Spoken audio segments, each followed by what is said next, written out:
So, okay guys, ito another day, another vlog tayo. So yan, Daddy Jepoy nyo, inumpisa ng kanyang araw sa pag-exercise. So bali yan, nakapag 5 km run tayo dyan guys. So bali after nga nun yan, drink lang tayo ng water, tapos relax lang yan para naman ma-appreciate natin yung mga moment. And ayun, mabilisan na lang guys at boom, yan, diretso shower na tayo. So after nun, boom ulit guys, mabilisan lang tayo natapos. Kasi nga ipag-prepare pa natin ng makakain si Mami kasi nga may work pa siya.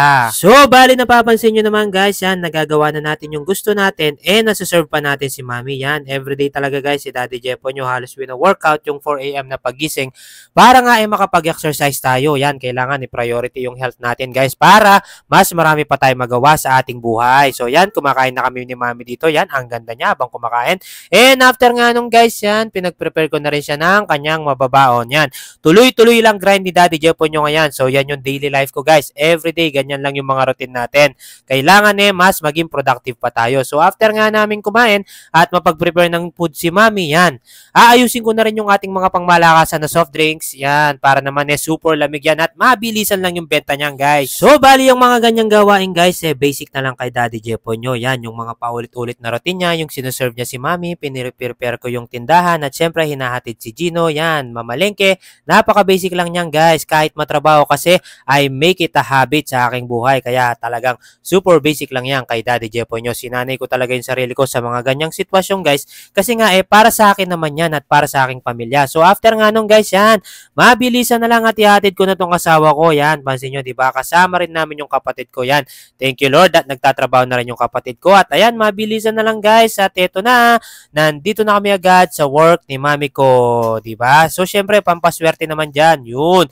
So tuloy-tuloy na itong ating grind niyan guys. Pansin nyo, after nito guys, tuloy-tuloy na talaga Daddy Jepo nyo. So ito, napagdesisyonan ko na mag-supermarket na ako guys. Yan, kasi sobrang aga pa nito at kailangan mamili na talaga tayo ng ating mga paninda para naman sobrang dami na ng time natin. Para sa aking sarili at para sa aking pamilya. So yan guys, ito yung pinagkaiba ng merong maliit na negosyo compare sa pagkikipagtrabaho. Kasi pag nagkikipagtrabaho ka, kahit wala kang ginagawa, kailangan dapat nandun ka sa pinagtatrabahuan mo. Unlike dito sa small business ko guys, yan. Pag na-ready ko na lahat at naayos ko na lahat yung aking pinamili, tinda-tinda na lang. Ang pinakamasarap pa yun nga, nasa bahay lang tayo guys. So marami pa tayong nagagawa tulad din ng aking mga side hustle at syempre pag-aasikaso at pag-aalaga na rin sa aking anak. So talagang marami ako nagagawa guys during na mga free time ko. Yan, nag-aaral pa talaga ako. Yan, kunwari paano pa yung mapapabuti yung mga vlog ko, nag-edit ako, nag-voice over ako, nag-isip pa ako ng pwede kong gawin na vlog. Yan, yung mga content kahit naman daily life lang naman tong ginagawa ko.